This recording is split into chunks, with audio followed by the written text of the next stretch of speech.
The next time you say yes or no to things, beware of the ripple effect. Whoever come across this video, consider this a heads up, because the next time you have a chance to say yes or no to things, just be a little more conscious, a little bit more aware that it might affect your life in a most unexpected way. In this video, I'm going to share with you tidbits about some of my life events, which seemed very trivial at the time, but turns out, had I not said sure, why not? My life would have been so different. As a teacher, whenever I ask my students to do something, to go somewhere, or join any activities, their go-to phrase are always no, or equivalent of no, like nah, no la, why me? Or the most common one, my English is not good enough. Hey, you find other students la. By the way, all the la and I at the end is just a Cantonese thing. As a mom, same thing. Yeah. Are you gonna join a choir? Why not? And God only knows I have my fair share of the nah moments as a student in my time. Ever since I became a teacher, whenever my students say no, every time I got a nah, my default response was always the same old boring, why not? Why not? It's gonna be fun. Why not? It will be an adventure. But don't worry, I'm not gonna tell you why students like to say no so often. Instead, I wanna share with you why we should say sure, why not? More often, because it could be life-changing. I've noticed that ever since my secondary school life, the more I say sure, why not, the luckier I get. Here are 3 life events that happened to me, and now that I look back, they literally changed my life. I wouldn't be where I am without them, and I wouldn't trade these experiences for the world. Event number 1. Participate in a public English debate as a captain.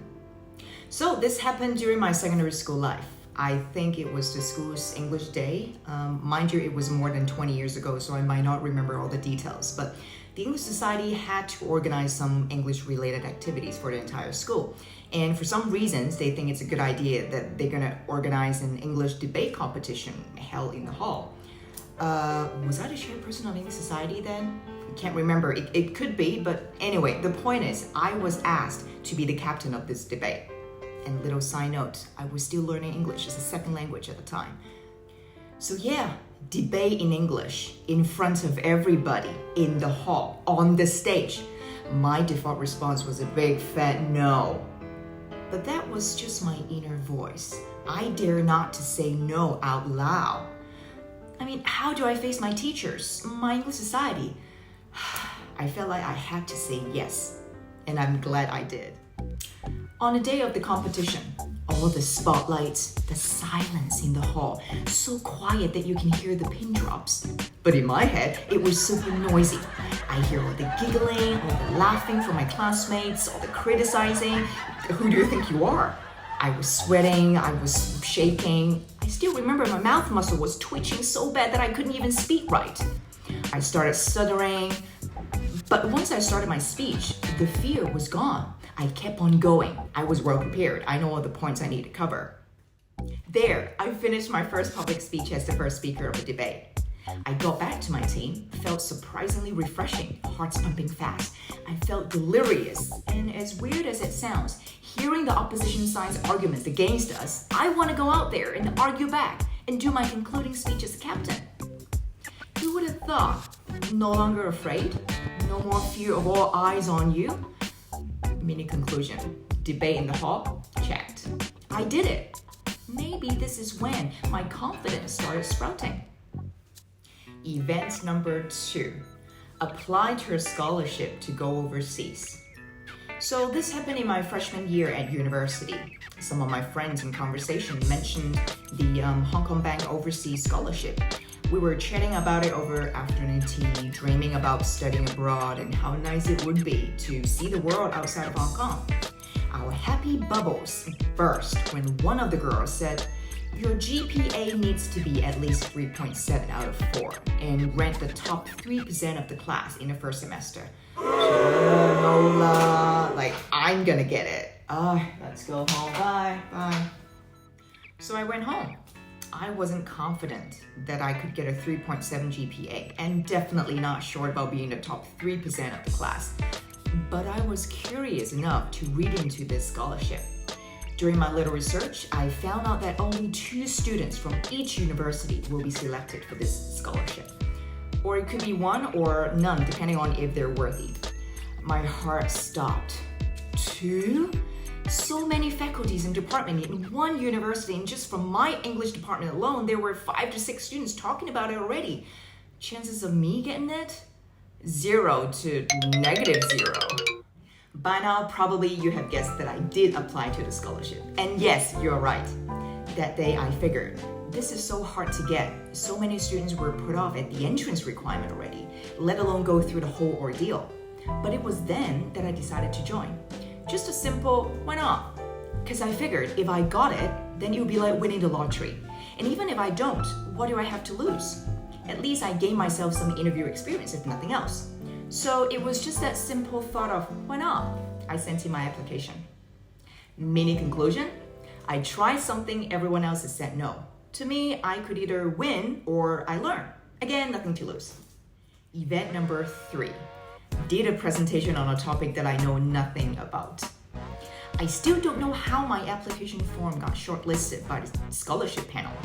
One day, I was just chilling, about to start my project work. I checked my email, and there it was. This email titled Shortlisted Candidates for the Hong Kong Bank Overseas Scholarship sitting in my inbox, waiting to be clicked. My heart skipped a beat. Does it mean I got shortlisted? Or were they just informing me that I wasn't shortlisted?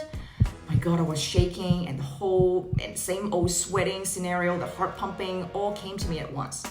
I was like a bloody gambler, staring at my screen, blowing on the dice and rubbing my cards, and clicked. Congratulations, you have been shortlisted by the panel to join the Hong Kong Bank Foundation Overseas Scholarship. To prepare you for the upcoming interviews, you need to... Not gonna bore you with all the details, but in a nutshell, I need to prepare for a 5-minute presentation on any topic of my interest for my main round interview. Problems arrived. What topic? I don't know. What's my interest? I don't think the panel want to hear me talking about my hobbies, eating and watching movies and sitting on my ass. Oh dear. I remember spending so much time, thinking so hard about what to present. I just couldn't give myself the topic that I want to devote to. Time was running out. One day, this is it. No more time to spare. Tomorrow is the interview. I must bang out my presentation today. I grabbed a nearby magazine, and the first topic came into sight was Dolly the sheep. An article talked about the cloning technology. Yeah, why not? Yep, you guessed it. My 5-minute presentation was on cloning, a very science-y topic to a non-science candidate. Oh yeah, I was so gonna nail it. But to my surprise, apparently I did impress the panel with my presentation, simply because they weren't expecting an English major student to talk about a science topic. English, science, 2 very different disciplines of study. But to me, the article was in English. Mini conclusion? My sure, why not mentality got me my first scholarship abroad. I got it. Now, fast forward to a timeline a little. I went to Manchester University during my undergraduate and was there as an exchange student for a year. Got invited off the street to a TV sitcom playing a typical Chinese students on set. Met loads of good friends from all around the world. Still keep in touch with them till this day. I met my husband because of that, and one thing leads to another. Conclusion, I got married and have 2 sons to keep me busy. If you're still here, thank you very much for sticking with me. What you've heard so far are literally my go-to stories about how I see life. I hope I have inspired you in some way. Even if not, at least you know never come to this channel again. You win or you learn, right? See, it's all good. In the middle of this world pandemic, one thing I know is life is too short to be wasted on worry and overthinking. Trying something new, start a channel, say yes more often. Why not? Step out of your comfort zone. Give yourself the chance to step into an even more comfortable zone. Who knows? I believe positive energy brings positive vibe and vice versa. This why not has changed my life, and it could change mine, it could change yours.